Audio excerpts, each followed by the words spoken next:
Hello friends, welcome back to my channel. मैं ज्योति आपका इस यूट्यूब वीडियो में स्वागत करती हूँ।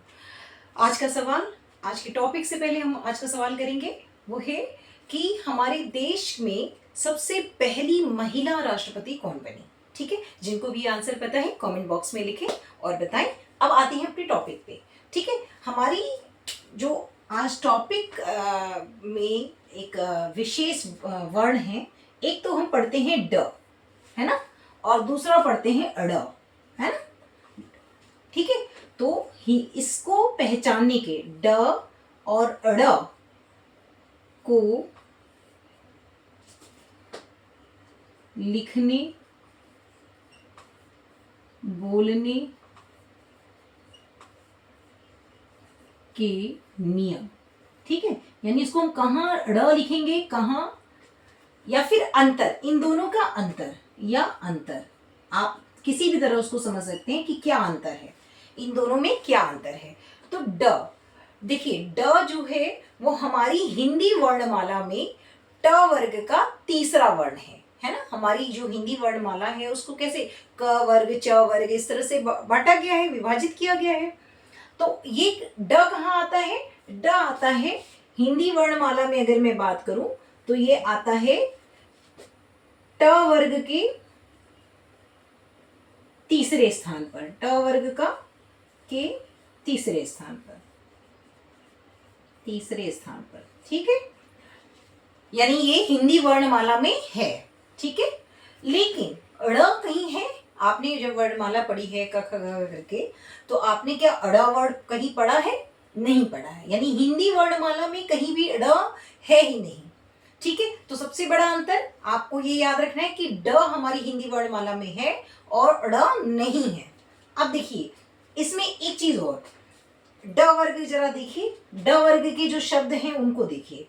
जैसे एक शब्द होता है डलिया, ठीक है, ड वर्ण के सारे बता रही हूं, डोर, ठीक है, और डमरू, डकैत, डमरू, डकैत, डाकू, है ना, इस तरह से बहुत सारे हैं। डंक, है ना, डंका, इस तरह से बहुत सारे हैं। यहीं अगर मैं अड़ा शब्द की बात करूं, अब पहले ध्यान से देखिए, अड़ा वर्ण की बात करूं तो उससे बनने वाले जो शब्द हैं वो क्या हैं? जैसे मान लीजिए चिड़िया। ठीक है, अब ध्यान से बस आप देखिए पहले इसका, फिर आपको इसका अंतर आपको स्वतः समझ में आ जाएगा। पुड़िया, गुड़िया, छड़ी, पड़ी, है ना, और एक शब्द हो सकता है पूड़ी, है ना। तो इस तरह के जितने भी शब्द हैं वो जरा देखिए। अब देखिए इनमें और इनमें आपको क्या अंतर नजर आ रहा है? ये जो जो ड वर्ग है, ड वर्ण है, इससे शुरू होने वाले वर्ड में क्या हो रहा है? इससे शुरू होने वाले जो शब्द हैं उसमें ड प्रथम स्थान पर है, यानी ड से शब्द बन सकते हैं या होते हैं। वहीं अगर अड़ा की बात करूं तो अड़ा से कोई भी शब्द नहीं बनता। उसका कारण वही है कि हमारी हिंदी वर्णमाला में अड़ा है नहीं, है ना, हम उसको पढ़ते नहीं, ये विशेष विशिष्ट है। ठीक है, तो इसका क्या होगा? ये हमेशा किसी शब्द की शब्द रचना में बीच में आएगा, है ना, जो कोई शब्द बनेगा तो उसके बीच में आएगा। जैसे चिड़िया, पुड़िया, गुड़िया, छड़ी, पड़ी, पूड़ी, इस तरह से जितने भी शब्द आ रहे हैं उसमें अब क्या देखेंगे? ये हमेशा बीच में आ रहा है ना। लेकिन बीच में आ रहा है या फिर इससे कोई शब्द नहीं बनेगा, हमेशा शब्द में दूसरे, इसका स्थान लगभग लगभग तय है कि या तो दूसरे में आएगा या अंत में आएगा या तीसरे स्थान पर आएगा। अब आप चाहें तो देख सकते हैं, जैसे ये दो वर्ड वाले हैं तो इसमें देखेंगे ये हमेशा अंतिम जगह पर है ना। और अगर तीन वाले देखूं तो इसका स्थान बीच में है ना, यानी दूसरे स्थान पर है। ठीक है, तो इस तरह से जितने भी शब्द होंगे जो अड़ा वाले होंगे उसमें हमेशा अड़ कहाँ आएगा? बीच में आएगा। ठीक, कोई भी शब्द ड़ से नहीं बनेगा, र वर्ण से नहीं बनेगा, क्योंकि ड़ वर्ण हमारी हिंदी वर्णमाला में होता नहीं। वहीं अगर ड की बात करूं तो ड हमें ड क्या है, ड से शब्द बन भी सकते हैं, ये बीच में भी आ सकता है। अब बीच में कहाँ आ सकता है, देखिए जनरली कहाँ पर आएगा, जहां पर बीच में आधा वर्ण होगा, है ना, आधा होता है ना, आधा आधा शब्द लिखते हैं हम, तो आडंबर, ठीक है। और देखिए या तो अनुस्वार भी हो सकता है, ठीक है, डंका, है ना, तो देखिए अंक की बिंदी है इसके ऊपर, है ना, पंचमाक्षर डंका, अंक की बिंदी है। तो इस तरह से क्या होगा, जहां पर आधा अक्षर आता है वहां पर भी बीच में ड आ सकता है, पर ड़ जो मैंने बताया, ये ड़ हमेशा बीच में ही आएगा, इससे शब्द की शुरुआत कभी भी नहीं होगी। ड़ वर्ण हमेशा शब्द के बीच में आएगा, इसका स्थान द्वितीय, तृतीय या फिर अंतिम होता है।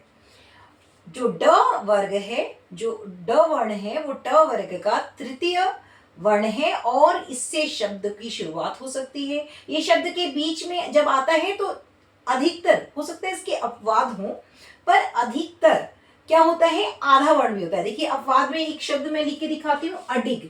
अब इसमें तो बीच में नहीं आया है ना, अडिग इसमें तो बीच में नहीं आया, लेकिन हम इसको अडिग ही पढ़ेंगे, इसको हम क्या अडिग पढ़ सकते हैं, नहीं, गलत हो जाएगा।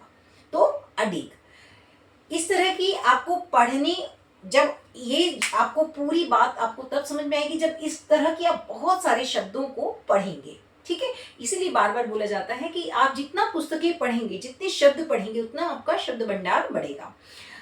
हमें हमेशा रोज कुछ न कुछ पढ़ते रहना चाहिए, ये हमारा हमेशा प्रयास होना चाहिए कि हम रोज कुछ न कुछ पढ़ें।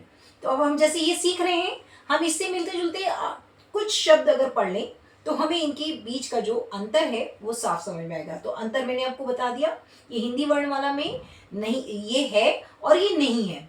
दूसरा सबसे मुख्य अंतर ये है कि इससे शब्दों की शुरुआत हो सकती है, यानी शब्द बनाए जा सकते हैं या बनते हैं, इससे शब्द नहीं बनते हैं।